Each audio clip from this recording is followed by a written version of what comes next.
skeptical of the superstitions that clung to the coastal villages of Sicily. The locals spoke of mermaids, creatures of the deep, lurking just beyond the shore. I laughed it off, attributing their tales to overactive imaginations and centuries-old folklore.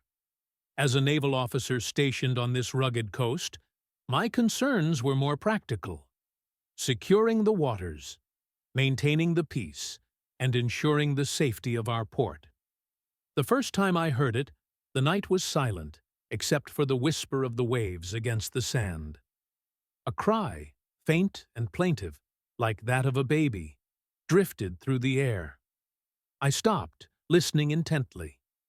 The sound seemed to come from the beach, but there were no babies here. It must be the wind, I thought, twisting around the rocks in a cruel imitation of a child's wail. The second night, the cries were louder, more insistent. They tugged at something primal within me, stirring an inexplicable dread. I tried to shake it off, but the sound gnawed at me, pulling me from the safety of my quarters and down to the shoreline.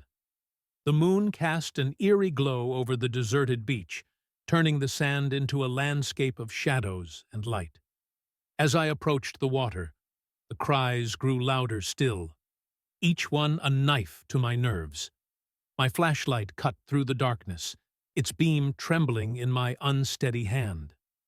Then I saw it, a figure, half submerged in the water, its pale skin reflecting the moonlight.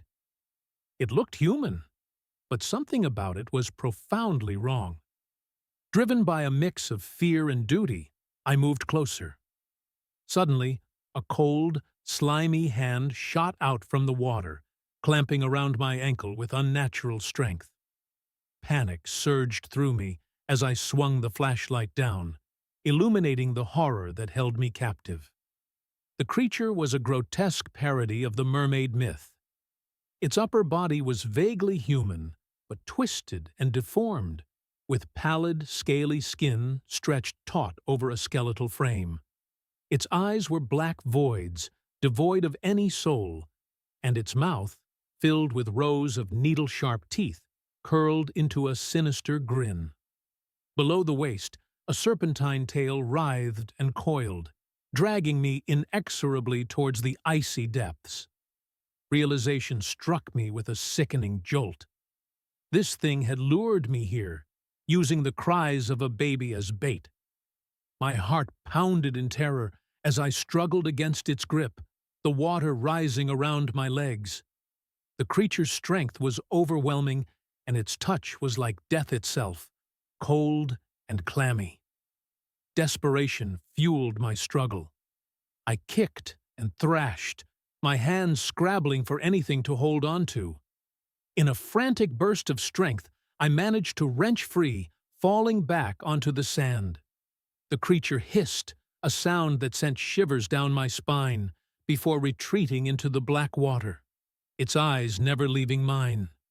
Gasping for breath, I scrambled to my feet and ran back to the outpost, the haunting cries of the creature still echoing in my ears.